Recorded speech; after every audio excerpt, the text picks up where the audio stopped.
The air in the Moonstone Pack clearing was thick with the smell of roasting meat and the sharp, electric scent of anticipation. Tonight was the pack gathering, the most important night in a young werewolf's life. Under the silvery light of the full moon, wolves who had just turned 20 would discover their destined partners, their mates. For Freya, it was a night she had dreamed of and dreaded in equal measure. She stood at the very edge of the bustling crowd, trying to make herself smaller, to blend into the shadows of the tall pine trees. Her soft, curly brown hair fell around her face, and she nervously smoothed down the simple fabric of her dress over her curvy hips.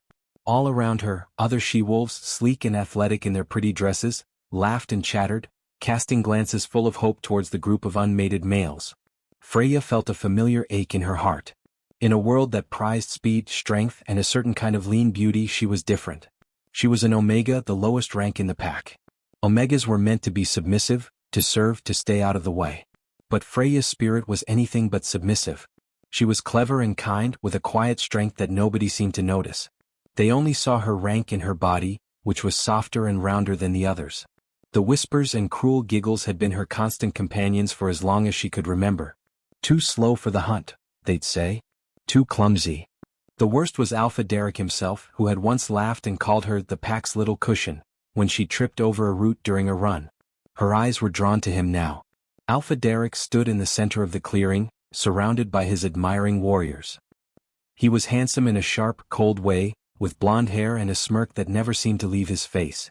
He was the most powerful wolf in their pack, and the moon goddess, according to tradition, would often pair a strong alpha with an omega to create balance.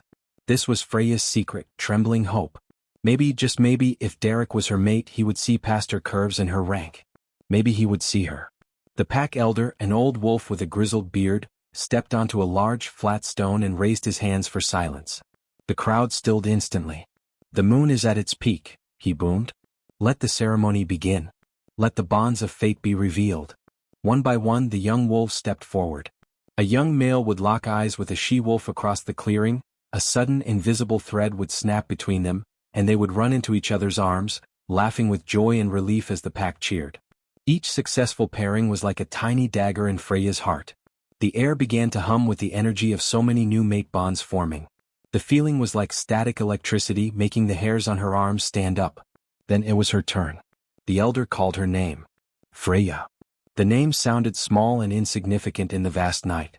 A few snickers erupted from a group of she-wolves near Derek. Freya took a deep, shaky breath and walked into the center of the circle. Her legs felt like they were made of jelly. She kept her eyes on the ground, unable to look up. "Look up, child," the elder said not unkindly. "You must meet the eyes of your destiny." Slowly, trembling, Freya lifted her gaze. Her eyes scanned the crowd of unmated males. They passed over warriors, hunters, and caretakers. And then, as if pulled by an invisible force, her eyes met a pair of cold, blue ones. Alpha Derek. He was staring right at her, a faint, confused frown on his face. And then it happened. A feeling warm and bright and terrifyingly beautiful exploded in Freya's chest. It was like a string of golden light had tied itself around her heart and was pulling her towards him. It was the mate bond. It was real. A small, hopeful smile touched her lips. The goddess had chosen her for him. He would feel it too. He would understand. For a single second, Derek's eyes widened in shock. He felt it. He had to.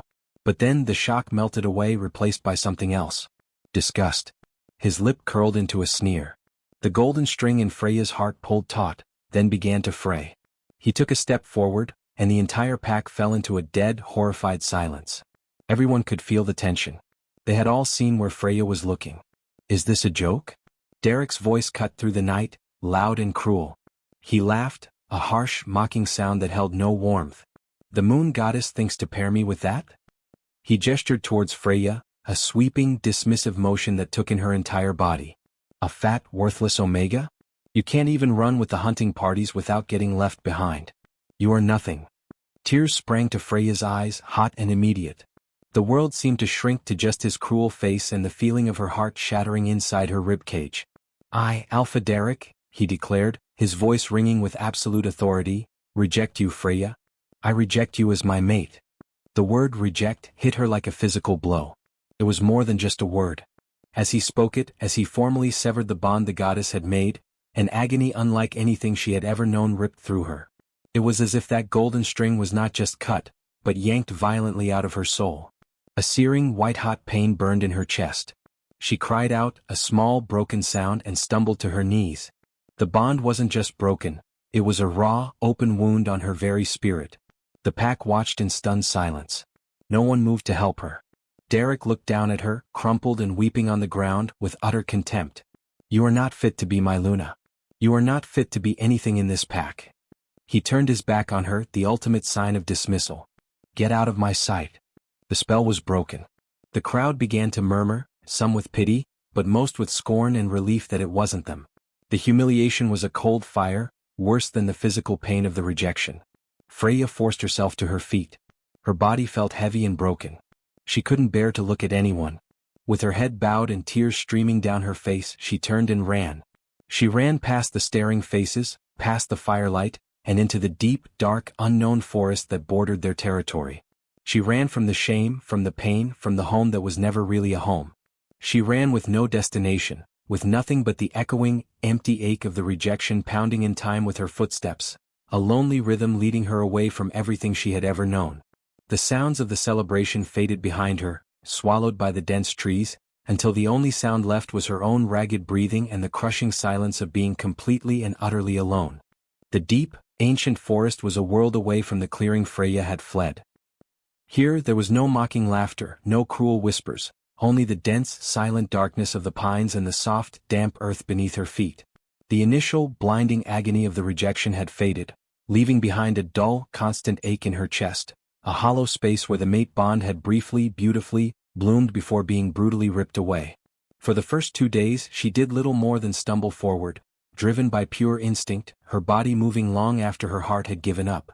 She was a creature of pure misery, her tears the only water she tasted, her shame a heavier burden than any physical pack she could have carried.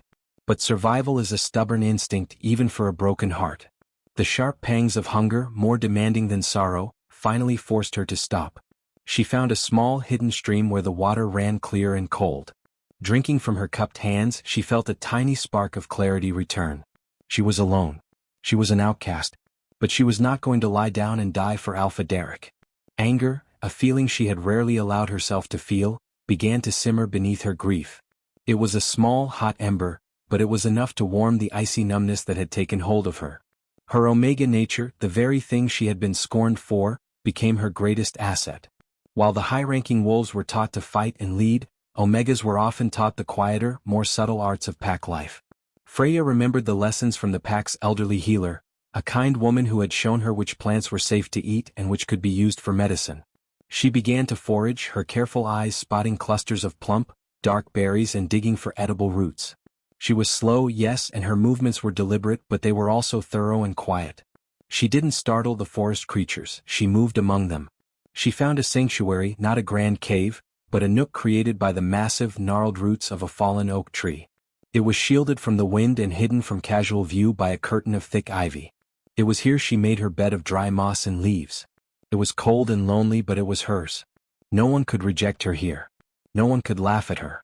Each small victory, a successful forage, finding a dry spot during a sudden rain, managing to start a small, cautious fire with sticks, was a brick in a new, fragile wall around her confidence.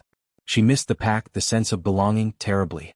But for the first time she was beginning to understand her own strength. It wasn't the loud, flashy strength of an alpha. It was a quiet, enduring strength, the strength of a root that could break through stone given enough time. It was on one of these quiet foraging trips, nearly a moon cycle after her rejection, that the familiar peace of the forest was shattered.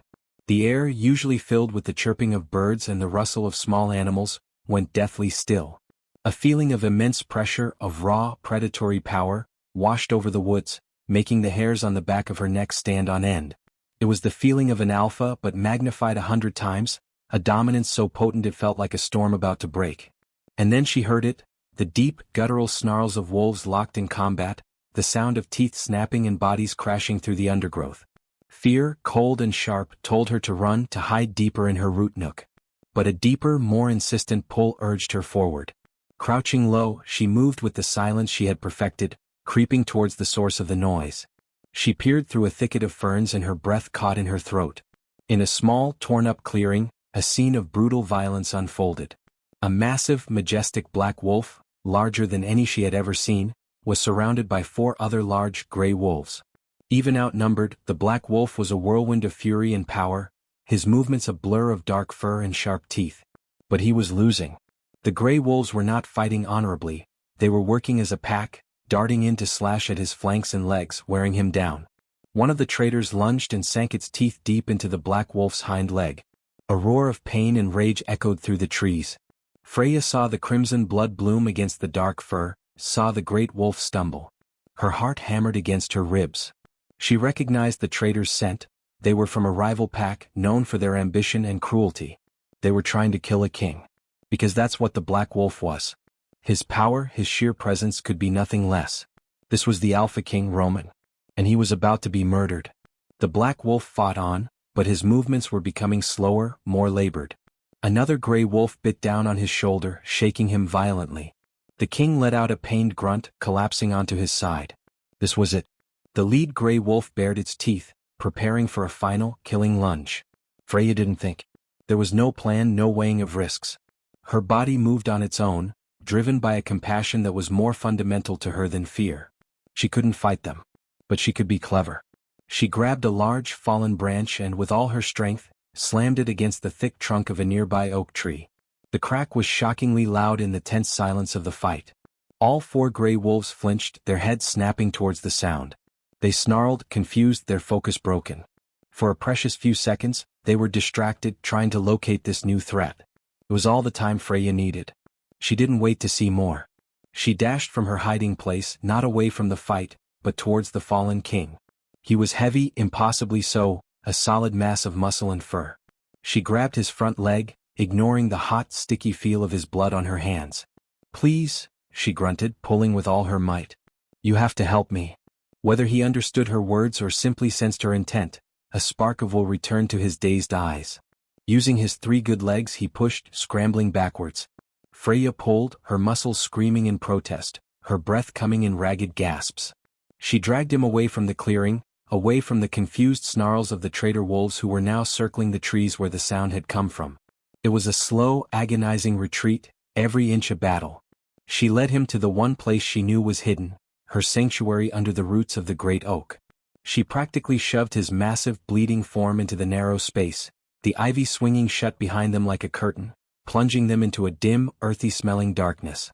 For a long moment, there was only the sound of their heavy breathing. The king's wolf form was too large for the space, his head resting on the ground, his sides heaving. The scent of his blood was overwhelming. Freya's hands were shaking, smeared with crimson. She could hear the traitor wolves outside, sniffing and growling, searching for their lost prize. They were so close. She held her breath, pressing herself against the earthen wall, praying to the moon goddess they would not be found. The search seemed to last for hours, though it was likely only minutes, before the sounds of the rival pack faded away, their frustrated snarls growing more distant as they moved on, believing their target had escaped. They were safe. For now. Freya let out a trembling breath she didn't realize she'd been holding. The immediate danger had passed, but a new one was taking its place. The king was badly wounded. In the dim light, she could see the deep gashes on his leg and shoulder, still bleeding freely. If she didn't do something, the most powerful wolf in the land would bleed to death in her little den. Her Omega knowledge once again was all she had. "I need to help you," she whispered, her voice soft but firm. "I'll be right back." She slipped out from the roots, her senses on high alert for any sign of the traitors. Moving quickly and quietly, she went to the stream and gathered handfuls of clean, soft moss. She then searched for the specific plants she needed, a broad-leafed plant with a rough texture that she could use to scrub the wounds clean, and a waxy, green plant whose crushed leaves could help slow the bleeding. Her hands worked with a practiced efficiency she didn't know she possessed. When she returned, the great black wolf was watching her, his golden eyes glowing in the darkness. There was no longer rage or battle fury in them, only a deep, profound exhaustion and a flicker of wary curiosity. He was too weak to shift back to his human form, too weak to do anything but lie there and trust this strange she-wolf who smelled of the forest and of Omega. "This is going to sting," she warned softly, though she doubted he understood. She set to work. She used the broad leaves and clean water from the stream, carefully washing the dirt and debris from his wounds. He flinched, a low growl rumbling in his chest, but he did not snap or pull away. He allowed her to touch him. She then crushed the waxy leaves between her palms, releasing their sharp herbal scent, and pressed the pulp firmly against the worst of the gashes. Finally, she used the soft, damp moss as a bandage, packing it gently against the wounds to staunch the flow of blood. Her touch was incredibly gentle, her movements slow and deliberate. She spoke to him in a low, soothing murmur, not with words of reverence for a king, but with the simple, calming tone one might use with a frightened animal.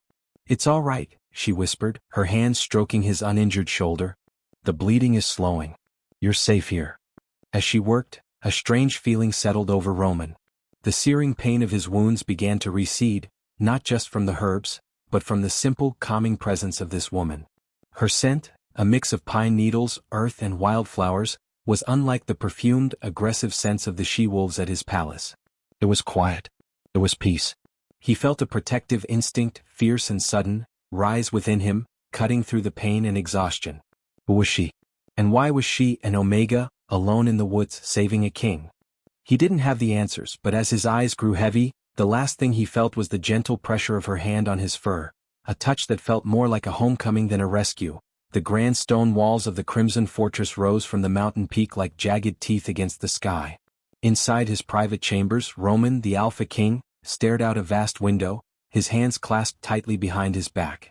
The physical wounds on his leg and shoulder had healed, thanks to his own powerful wolf and the skilled palace healers. But the memory of the attack and more importantly the rescue would not leave him. His dreams were filled not with the snarls of traitors, but with the scent of pine and wildflowers and the image of a pair of gentle, determined eyes in a shadowy den. He had sent his most trusted warriors to scour the forest for the traitors, but they had vanished like mist. His second-in-command, Beta Mark, a man with steady brown eyes and a loyal heart, had listened intently as Roman recounted the story. She was an Omega, Roman had finished, the statement hanging in the air like a question. Mark had raised an eyebrow. An Omega? Living alone in the Darkwood? And she dragged you to safety? That's impossible. Yet it happened, Roman said, his voice a low rumble. I cannot forget her face. Or her scent. He turned from the window, his expression one of grim resolve. Find her, Mark. I don't care how long it takes. Search every inch of that forest. Bring her to me. Meanwhile, in her nook under the roots, Freya was trying to piece her life back together. The encounter with the king felt like a strange, vivid dream. The space where he had lain still held a faint trace of his powerful, smoky scent, a constant reminder that it had been real. She found herself missing his silent, imposing presence. His golden eyes had held no mockery, no cruelty, only a deep, watchful intelligence. She wondered if he had survived, if his wounds had healed properly. She pushed the thoughts away. Kings lived in palaces, she lived in the dirt. Their worlds were galaxies apart. It was on a morning when she was gathering dew from leaves that she heard the careful, deliberate footsteps of not one, but several wolves. Her heart leaped into her throat. Had the traitors returned? She shrank back into the shadows, her body tense. But the scent that reached her was not the aggressive, sour smell of the rival pack. It was clean and disciplined. And then a man stepped into the small clearing, his posture non-threatening. It was Beta Mark. Hello, he called out, his voice calm. We mean you no harm. My name is Mark. I am Beta to Alpha King Roman. Freya's breath hitched. Roman. He had sent them. A wild, foolish hope fluttered in her chest. She remained hidden. We are here because the king wishes to extend his gratitude, Mark continued, his eyes scanning the forest, sensing her nearby. He has asked me to find the woman who saved his life and to offer her a place within the Crimson Fortress. A home and a purpose as a token of his thanks. A home. The word was a physical ache. A purpose. It was everything she had lost. But terror quickly followed. If she went, they would discover what she was. A rejected Omega. They would see her curves and know her for the outcast she was. The king's gratitude would surely turn to disgust, just as Derek's had. But to stay, to spend another winter alone in the cold with only memories of shame for company, the choice was agony. Slowly, hesitantly, she stepped out from behind the curtain of ivy. Mark's eyes widened slightly, but he gave a respectful nod. He saw a young woman with messy curls and eyes that held too much sorrow for her age, dressed in tattered clothes. He did not see an Omega. He saw the person who had saved his king. And so, with a heart full of fear and a tiny, stubborn seed of hope, Freya followed them. The journey to the Crimson Fortress was a blur of towering trees giving way to rugged mountains. When the fortress itself came into view, her breath caught. It was immense, a city of stone and strength so different from the simple wooden structures of her old pack. She was given a small, clean room in a quiet wing of the palace, far from the main halls of power. Her job was in the vast palace library, a cavernous room filled with thousands of books and scrolls that smelled of old paper and polish. Her task was to help the elderly head librarian, a kind, nearsighted man named Elian, with organizing and restoring some of the older texts. It was peaceful work that used her quiet nature and careful hands. No one paid her much mind. She was just the new assistant, a quiet girl with a sad smile. For the first week she saw nothing of the king. She kept her head down, learned her duties, and lived in constant dread of being discovered. But then one afternoon he found her. She was perched on a high ladder, carefully dusting the top of a bookshelf, when a voice from below made her jump. "I've been looking for you." She nearly dropped her duster. Climbing carefully down, she turned to find Roman standing there, out of his formal robes, dressed in simple dark trousers and a tunic. He looked even more imposing up close, his shoulders broad, his presence filling the quiet space of the library. But his golden eyes, the ones she remembered from the wolf, held none of the coldness she expected. You were looking for me, Your Majesty?" she stammered, dropping into a clumsy curtsy, her eyes fixed on the stone floor. "Look at me," he said, his voice softer than she had imagined it could be. When she reluctantly met his gaze, he continued. "Yes, I wanted to thank you myself. You saved my life." "It was nothing, Your Majesty. Anyone would have done the same." "No," he said firmly, taking a step closer. "They would not have. They would have run. Or they would have joined the attack. You did not. You were brave." He paused, looking around the library. "Elian tells me you have a talent for this work. That you are careful and smart." A blush heated Freya's cheeks. No one had ever called her smart before. I like the stories the books hold," she murmured. That seemed to interest him. He began to ask her questions, not as a king to a subject, but as one person to another. He asked what she was reading, what she thought of the histories of the northern packs. At first her answers were short, terrified. But his attention was genuine. He listened. He didn't interrupt. Slowly, tentatively, she began to speak more, her love for the stories overcoming her fear. She found herself explaining a complicated point of an old treaty, her hands moving animatedly. Roman watched her, fascinated. The women at court were always trying to impress him with flattery or displays of power. They were loud. They demanded attention. Freya was different. Her intelligence was quiet, her thoughts were well-formed, and when she spoke about something she loved, her entire face lit up, and the sadness in her eyes retreated. He found it captivating. This became their new routine. Every few days he would find her in the library. Sometimes he would bring a question about an old text, a problem from a distant pack he thought she might have insight into. Other times he would just sit and listen to her talk about her work. He discovered she had a sharp, dry wit that emerged when she felt comfortable, and a fierce sense of fairness that mirrored his own. Freya, in turn, was discovering the man beneath the crown. The ruthless king the story spoke of was nowhere to be found. This Roman was patient. He was a good listener. He valued her mind. With every conversation, the wall of fear around her heart crumbled a little more. She found herself looking forward to his visits, her stomach fluttering with a nervous excitement whenever she heard his footsteps. She was falling for him. It was a terrifying, wonderful feeling. But it was also a lie. Every kind word from him felt like a gift she had stolen. Every time he smiled at something she said, a cold dread would settle in her stomach. He didn't know. He didn't know she was the most despised kind of wolf, an omega rejected by her own alpha. He was building a friendship with a phantom, a woman who didn't truly exist in his world. The secret became a heavy stone she carried with her every moment. The warmer his gaze became, the more she saw a flicker of something deeper than gratitude in his eyes, the heavier the stone felt. She was living in a beautiful dream, knowing that any moment, the truth would shatter it all, and the rejection she was falling for from Roman would be 1,000 times more painful than the one from Derek. The Crimson Fortress was abuzz with a different kind of energy. It was the time of the Alpha Conclave, a gathering where the leaders of all the major packs came to swear fealty to the king and discuss the affairs of the werewolf nation. The grand halls, usually echoing with the quiet footsteps of servants, now rang with the deep voices and boisterous laughter of powerful alphas. Freya did her best to become invisible. She stayed in the library as much as possible, the scent of old books her only shield against the overwhelming mix of dominant wolf pheromones that filled the air. Each unfamiliar alpha she passed in the corridor was a potential threat, a pair of eyes that might see through her carefully constructed anonymity and recognize the rejected Omega from the Moonstone Pack. Roman, however, seemed determined to pull her from the shadows. During a brief moment alone in the library, he had asked, almost casually, if she would attend the opening feast. It would be good for some of these old wolves to see there are minds in this fortress beyond those that can swing a sword, he had said, a hint of a smile on his lips. The request had sent a jolt of pure terror through her. A public feast under the scrutiny of dozens of alphas? It was her worst nightmare. She had stammered an excuse about having too much work, her heart hammering so loudly she was sure he could hear it. He had looked disappointed but had not pressed her.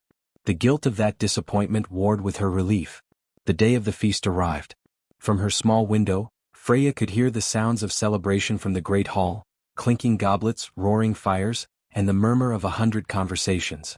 She tried to lose herself in her work, meticulously repairing the torn spine of an ancient book on celestial navigation. But her concentration was shattered. A familiar, hated scent drifted into the library, carried on the draft from the open hallways. It was the scent of cold river stones and arrogance. It was Alpha Derek. Her blood ran cold. She hadn't considered that he would be here. Of course he would.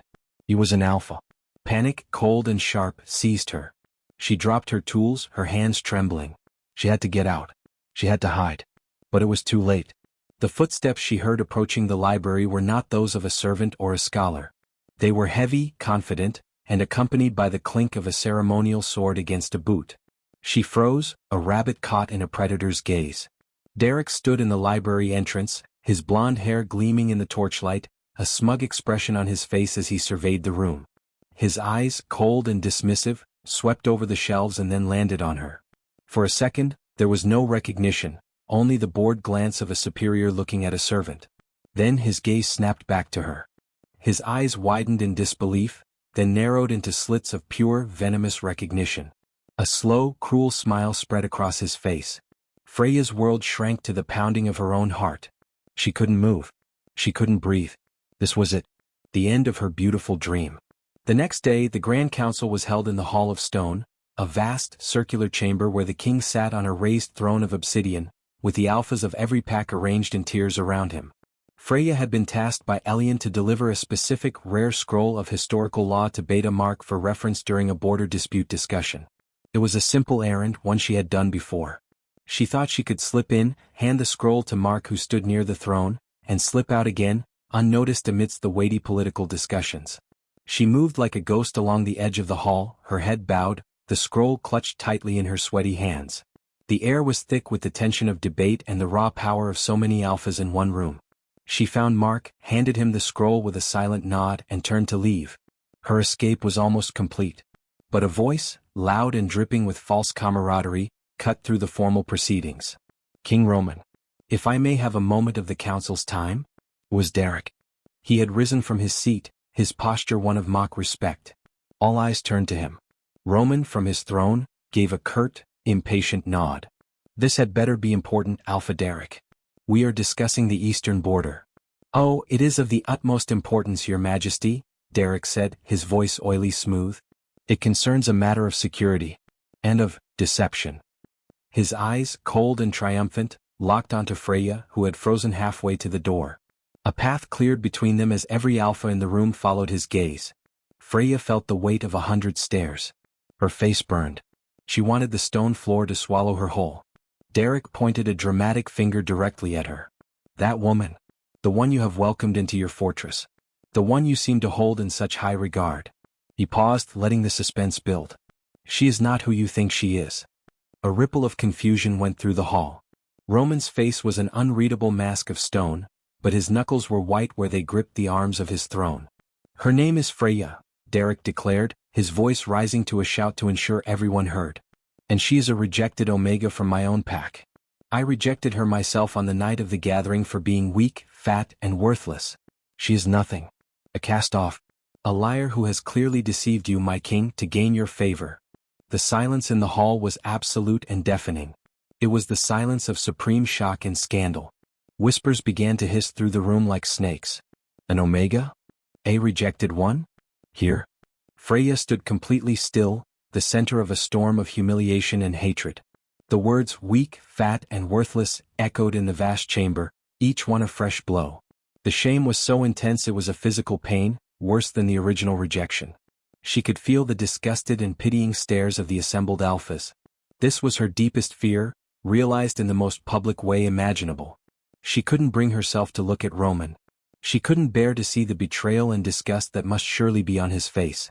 The warmth and kindness she had come to cherish from him were about to be ripped away, and the agony of this second public rejection would surely destroy her completely.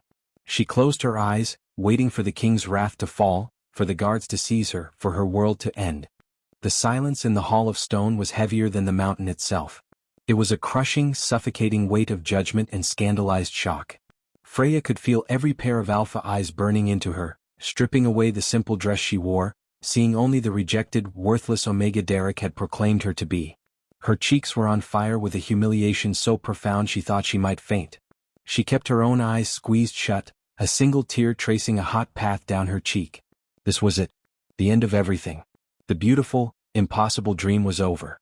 She waited for Roman's voice, cold with fury and betrayal, to order her thrown from the fortress. She waited for the sound of guards' footsteps. She waited for the final, shattering blow. It did not come. Instead, a different sound cut through the silence. A low, dangerous growl that seemed to vibrate from the very stones of the floor. It was a sound of pure, undiluted fury, but it was not directed at her. Roman rose from his obsidian throne. He did not stand quickly. It was a slow, deliberate uncoiling of power, like a mountain deciding to move. His presence, which had been contained and regal, now exploded outwards, filling the entire hall with a dominance so potent it forced several of the lesser alphas to drop their gazes to the floor. His golden eyes, usually so calm and analytical, were now blazing with a ferocious, protective light. They were fixed not on Freya, but on Derek, who was still standing with a smug, triumphant smirk plastered on his face. The king's voice, when he finally spoke, was deceptively quiet, yet it carried to every corner of the dead-silent chamber. "You," he said, the single word dripping with contempt. "You dare." Derek's smirk faltered. "My king, I only sought to reveal the deceiver in your midst." "You have revealed nothing but your own profound stupidity," Roman interrupted, his voice rising now, a rolling thunder of authority. He took a step down from his throne dais, his gaze sweeping over the assembled alphas before returning to Derek. "You stand in my hall before your king and you boast? You boast that you were given a gift from the moon goddess herself, a true mate, a companion for your soul, and you threw her away? You call that strength?" He let out a short, harsh laugh that held no humor. "You are the weakest wolf I have ever had the displeasure of smelling." Freya's eyes fluttered open. She was trembling, her mind struggling to catch up with what was happening.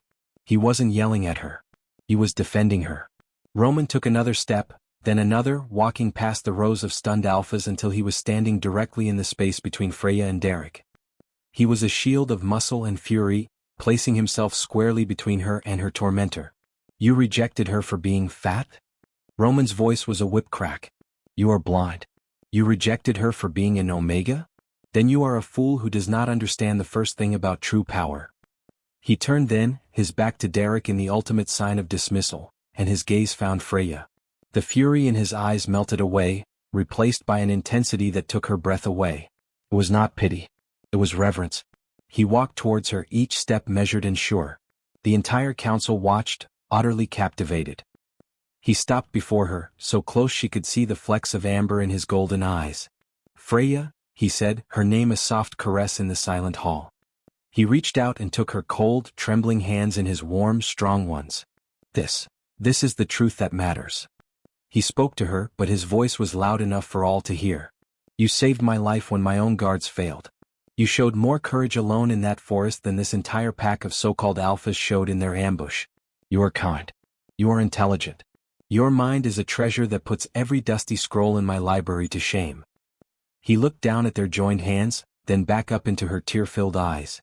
"The pain you carry," he said, his voice dropping, "meant only for her. The rejection from that fool, it was never about your worth. It was a mistake. A mistake made by a wolf too small to see the queen standing in front of him." Then Roman turned to face the council once more, but he kept a firm, possessive hold on Freya's hand. "The moon goddess did not make a mistake with Freya," he declared, his voice ringing with absolute, kingly certainty. The mistake was with the wolf who was too unworthy to be her mate. The false bond he created with his rejection. It is broken. It is gone. Because it was never real. He looked at Freya, his expression softening into something so full of love and awe that it made her heart ache. The real bond, he said, is here. It has been here since the moment I opened my eyes in that cave and saw you. I, Alpha King Roman, accept you, Freya. I accept you as my one, my only, my true mate. And my queen. As he spoke the words, a miracle happened. The cold, hollow ache in Freya's chest, the scar left by Derek's rejection that she had carried for so long, suddenly dissolved. It didn't just fade, it was replaced. A warm, brilliant, golden light seemed to flood her entire being, a connection so right, so powerful, so complete that it made Derek's bond feel like a pale, sickly imitation. It was the true mate bond, snapping into place with the force of a destiny fulfilled. A soft gasp escaped her lips as the warmth spread through her, healing the old wound and filling her with a strength and a sense of belonging she had never known was possible. Roman saw the change in her eyes, felt the shift in her spirit through their newly formed bond. A true, genuine smile, one that reached his eyes, broke across his face. He pulled her gently into his arms, not as a king claiming a subject, but as a man finally embracing his other half. The Hall of Stone, which had been a chamber of judgment, now witnessed a coronation of the heart. He turned, his arm wrapped securely around Freya, who was now standing tall, her head held high, the shame and fear gone, replaced by a radiant confidence. Let it be known from this day forward, Roman announced, his voice leaving no room for argument. This is Freya, my curvy queen, my Luna, the one true mate of your king. And any who disrespect her, disrespect me and will answer to my fury. He didn't even glance at Derek, who stood pale and shaking, his world and his status crumbling around him. Beta Mark made a subtle gesture, and 2 royal guards moved to quietly escort the disgraced Alpha from the hall. No one protested. No one even looked at him. All eyes were on the new queen, her hand in the king's, her future no longer a story of rejection, but a legendary tale of a love that saw true worth where others saw none. The story of the Chubby Omega was over. The reign of the curvy queen had just begun. Did you enjoy following Freya's journey from a rejected Omega to a beloved queen? Her story of finding strength and true love is complete, but there are so many more tales waiting to be told in the world of the Crimson Fortress. If you want to be the first to discover new stories of romance, adventure, and destiny, make sure to subscribe.